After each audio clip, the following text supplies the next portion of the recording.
on the courage to be delighted. I watched a child yesterday stop in the middle of a crowded path to stare at a puddle. Not to avoid it, not to step around it, just to look, with the kind of attention most of us reserve for emergencies. The puddle held a perfect reflection of the sky, and the child stood there, delighted, while the rest of us hurried past with our important errands and our serious faces.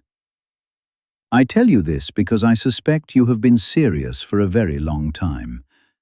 Not without reason.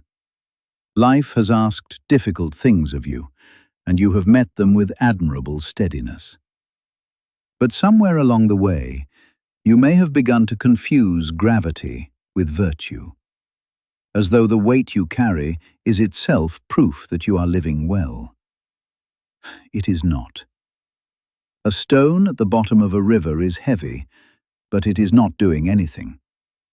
The water, which is light and quick and endlessly willing to be rearranged, is the one doing the living. There is a particular kind of courage I want to speak to you about today, and it is not the kind that gets celebrated in stories of war or endurance. It is the courage to be delighted, to let something small and improbable crack you open with pleasure, even now, even in the middle of everything you are carrying. To laugh when something is funny, to stop walking because the light has done something extraordinary to the side of a building. To say, out loud, "This is wonderful," without immediately listing all the reasons you should not feel that way. We are, I have noticed, deeply suspicious of our own happiness. We treat joy as though it were a debt that will come due. We taste something beautiful and immediately brace for its loss, as if by refusing to fully receive it, we might soften the blow of its departure. This is like refusing to eat a warm meal because one day you will be hungry again. It is understandable, but it is not wise. The meal is here now. Your hands are warm. The bread smells of everything good about being alive. Eat. I do not say this lightly. I know you have been hurt. I know there have been seasons when delight felt dangerous, when opening your heart to even a small pleasure seemed like an invitation for the world to take something else from you. Grief teaches us this reflex, and it is a useful one in the worst of times. But the worst of times have passed, or at least shifted, and yet the reflex remains. You are still flinching at the brightness. You are still standing at the edge of joy with your arms folded, waiting for permission that will never come from anyone but you. Consider the garden in late spring. Everything is excessive. The roses do not bloom modestly. They bloom as though they have been waiting their entire lives for this single week, which of course they have. The wisteria climbs with such enthusiasm it seems almost embarrassing. And the bees, who are among the most industrious creatures on this earth, spend their days buried headfirst in flowers, covered in pollen, looking frankly ridiculous. There is no dignity in it. There is only aliveness. And I would argue that the bee, drunk on nectar and dusted gold, is closer to wisdom than the person who walks past the garden without looking up. You were not made only for endurance. I want to be very clear about this. You were not placed here merely to survive, to grit your teeth through the years and arrive at the end proud only of what you withstood. Endurance is admirable, yes, and sometimes it is all that is available to us. But it was never meant to be the whole of a life. You were also made for the absurd, unreasonable pleasure of being a creature in a world full of creatures. You were made for the moment when you step outside on a cold morning and your breath becomes visible, and you think, without meaning to, "I am a dragon." You were made for the particular joy of hearing a song you had forgotten you loved, for the warmth of a cup held in both hands. For the instant when someone you care about laughs so hard they cannot speak, and their helplessness becomes the funniest thing of all. There is, I suspect, a fear beneath your seriousness.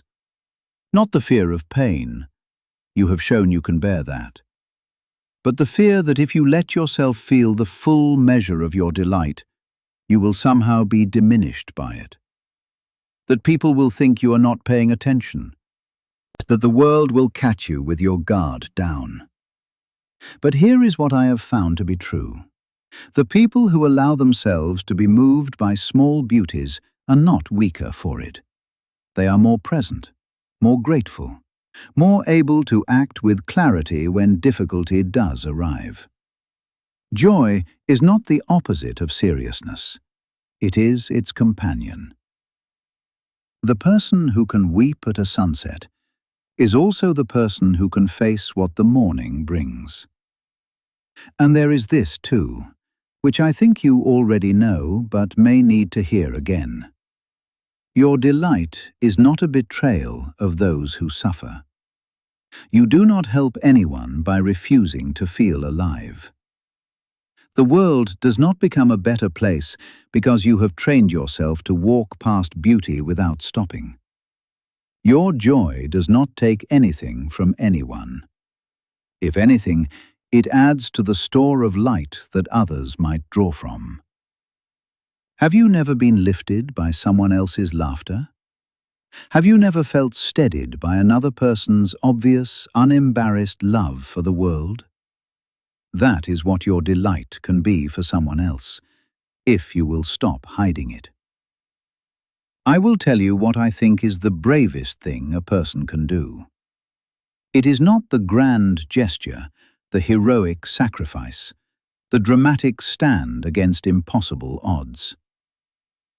It is this: to sit in an ordinary room on an ordinary evening with the people or the solitude you have been given, and to think clearly and without reservation, I am glad to be here.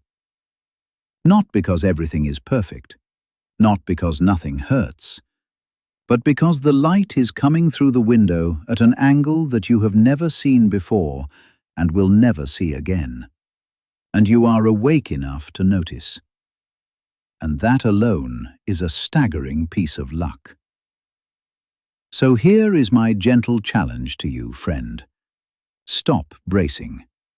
Not forever, not recklessly, just for today. Let something delight you, and do not apologize for it. Pick up the thing that catches your eye at the market. Stay a moment longer with the person who makes you laugh. Step outside tonight and look up, and let the sheer improbability of stars do whatever it will do to your chest. You have been brave in so many heavy ways. Now be brave in this light one. The puddle will not last. The child knows this without knowing it. That is precisely why she stopped.